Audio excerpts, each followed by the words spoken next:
Salut à tous. Donc aujourd'hui on va voir comment on installe la carte 1.1.5 de chez Creality sur son Under 3 et sur son Under 5. Donc je voulais pas faire une simple vidéo où j'installe juste la carte parce que c'est pratiquement du plug and play, mais je vais surtout essayer de voir si la carte elle est efficace, donc si elle rend vraiment silencieuse l'imprimante, et surtout pour voir si la qualité elle est pareille voire mieux. Donc là la première chose que je vais faire ça va être de lancer une impression avec l'Under 3 et l'Under 5. Donc déjà pour tester le bruit qu'elle fait d'origine, full stock, sans dumper, sans rien. Et aussi pour avoir une pièce test pour comparer la qualité avant et après. Voilà, donc là on va pouvoir faire une impression donc pour savoir le niveau sonore de l'imprimante. Donc j'ai installé une application sur mon téléphone pour savoir le nombre de décibels qu'il va y avoir. Donc je vais mettre le téléphone là. Et on va pouvoir lancer l'impression.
Maintenant on va faire le même test mais avec l'Under 5, donc pour voir le niveau sonore.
Et voilà, donc les deux impressions sont finies. Donc la jaune là, ça c'est pour l'Under 3 et la noire donc c'est pour l'Under 5. Donc c'était vraiment juste des pièces de test juste pour pouvoir comparer après le changement de la carte. Donc maintenant on va pouvoir changer la carte. Donc je vais vous montrer que le changement sur l'Under 3 parce que les étapes ils sont similaires sur les deux imprimantes. Donc on va pouvoir commencer à installer la carte 1.1.5 dans l'Under 3. Voilà, donc là j'ai la carte 1.1.5. Donc juste vous ferez attention, si vous avez l'Under 5, commandez bien une carte pour l'Under 5, et si vous avez une Under 3, commandez bien pour l'Under 3 et aussi pour l'Under 3 Pro.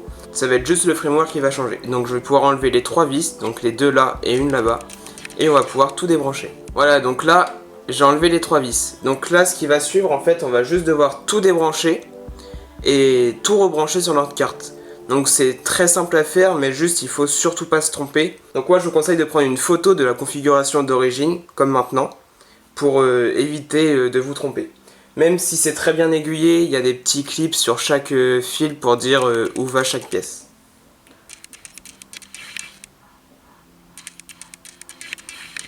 Et voilà, donc on va pouvoir commencer. Du coup il faut enlever le ventilateur. Donc ça va juste enlever la carte. Et ensuite, vous ferez attention, il y a des petits points de colle un peu partout. Et vous prenez juste un petit cutter et normalement ça devrait le faire pour pour les enlever. Et voilà, donc là je viens de démonter la carte. Donc c'était plutôt simple, faut faire attention en enlevant la colle sur les connecteurs. Et puis on va pouvoir monter la nouvelle. Donc n'oubliez pas aussi d'enlever votre SD. Donc si vous avez un doute sur les connecteurs comme ceux-là ou n'importe lesquels, regardez bien, tout est indiqué sur la carte. Il y a le nom de chaque emplacement. Et pour cela c'est en dessous. Et voilà, donc j'ai tout remonté. Donc j'ai vu qu'il y avait deux endroits où on pouvait potentiellement se tromper, où il fallait faire vraiment attention. Donc c'est pour les thermistans, donc les deux cosses où il y a des câbles blancs. Donc c'est juste qu'il n'y a rien qui différencie la thermistance de la hot end et la thermistance du bed. Donc pour la reconnaître, moi j'ai une petite technique. Donc vous suivez un des câbles blancs. Si vous arrivez dans une gaine où il n'y a que un gros fil rouge et un gros fil noir, ça va être la thermistance du bed. Et donc la thermistance du bed, c'est celle qui vient se mettre en deuxième. Et si jamais vous suivez l'autre thermistance et que vous arrivez à une gaine où il y a beaucoup de câbles dedans, et surtout deux fils jaune et bleu, ça va être la thermistance de la hot end. Et c'est la première qui va se brancher au bout. Et aussi, ne vous inquiétez pas quand vous branchez les câbles de la hot end, donc de la cartouche de chauffe. Donc il n'y a pas de sens, il n'y a pas de plus, il n'y a pas de moins, c'est pareil. Donc vous avez juste à le brancher ici au premier. Et ensuite, aidez-vous de votre ancienne carte pour pouvoir tout bien rebrancher. Donc maintenant qu'on a tout remonté, l'imprimante elle n'est pas encore prête à imprimer, parce qu'on va devoir vérifier si les drivers moteurs sont bien réglés. Donc les drivers moteurs, donc c'est ce qu'il y a là. Et donc on peut le régler avec un petit potentiomètre qui est là. Donc en fait ça va permettre d'envoyer le juste courant au moteur. Parce que si on envoie trop de courant à un moteur pas à pas, il va chauffer. Et si on n'en envoie pas assez, il va sauter d'écran et du coup ça va faire des décalages. Donc pour ça en fait on va devoir régler, donc vérifier la valeur de chaque driver. Et donc on va devoir vérifier que pour l'extrudeur, donc celui-là, il est à 0,9. Et pour les autres, il soit à 0,7. Voilà, donc on va prendre un multimètre. Donc ce qu'on va devoir faire en fait, c'est de mettre le moins, donc sur le moins général de l'imprimante. Et ensuite, on va venir regarder donc chaque driver en appuyant sur le petit potentiomètre qui est là. Donc sur chaque moteur. Et donc si jamais la valeur correspond pas, on prend un tournevis et on vient visser ou dévisser le petit potentiomètre. Et là je vais regarder l'extrudeur, donc c'est le premier moteur. Donc là on est à 1,35, donc on est beaucoup trop haut. Donc on va essayer de descendre la valeur à 0,9. Donc là j'étais trop bas. Et voilà, donc j'arrive pas à aller plus bas. Donc je vais rester comme ça. Donc là c'est vraiment 0,9 pour le moteur de l'extrudeur. Et ensuite donc pour tous les autres ça va être 0,7. Donc là qui est à 1,16, du coup je vais le descendre à 0,7. Et voilà, donc là je suis à 0,74, donc c'est à peu près bon. Donc je fais ça aux deux moteurs suivants. Et ensuite on va pouvoir remonter le capot et on va pouvoir commencer à imprimer. Donc on éteint l'imprimante.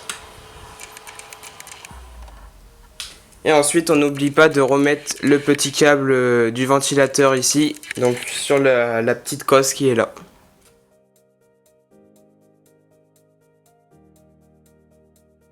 Et donc maintenant on va refaire le test pour savoir le débit sonore que l'imprimante fait. Donc je remets mon téléphone là et donc c'est parti.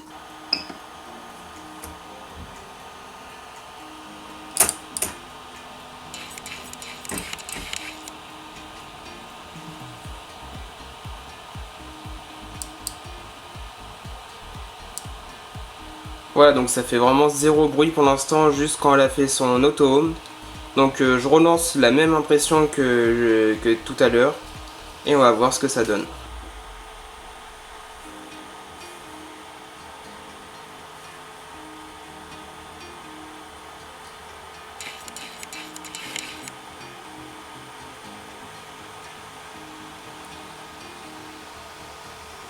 C'est incroyable. Maintenant il reste plus qu'à voir l'efficacité. Et voilà, donc j'ai remonté aussi la carte dans la Ender 5. Donc je vous ai pas montré précisément parce que c'est exactement pareil. Et donc on va pouvoir tester du coup aussi le niveau sonore de l'Under 5 après la carte 1.1.5. Je vais reprendre mon application et on va pouvoir retester le niveau sonore de l'Under 5.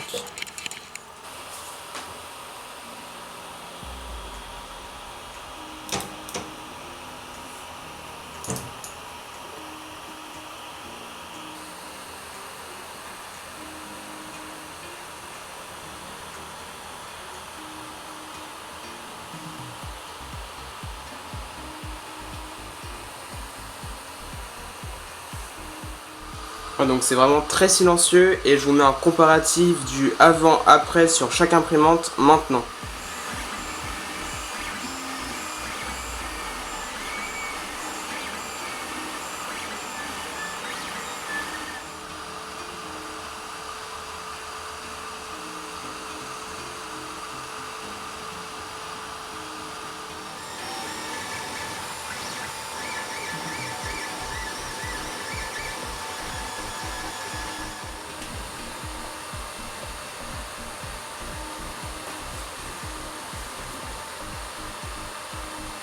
Donc là juste pour un élément de comparaison, donc là c'est mon autre Ender 3 qui est équipé de dampers. Et je vous laisse écouter mais ça n'y a rien à voir avec la 1.1.5.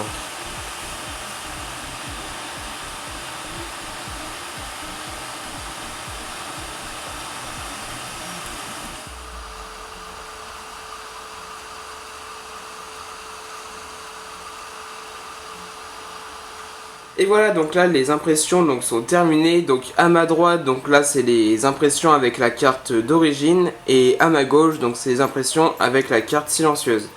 Donc il n'y a vraiment aucune différence, c'est exactement les mêmes pièces. Donc il n'y a aucune perte de qualité, il n'y a pas d'amélioration de qualité non plus. Et surtout, bah, c'est le bruit, il n'y a vraiment plus aucun bruit. Comme vous avez pu l'entendre avant, normalement, c'est incroyable. Les moteurs font zéro bruit. Maintenant, c'est les ventilateurs qui commencent à faire beaucoup de bruit. Et même comme vous avez pu voir avec l'imprimante équipée de dampers, qui fait déjà beaucoup plus de bruit que la carte silencieuse. Donc c'est une amélioration qui est très facile à faire.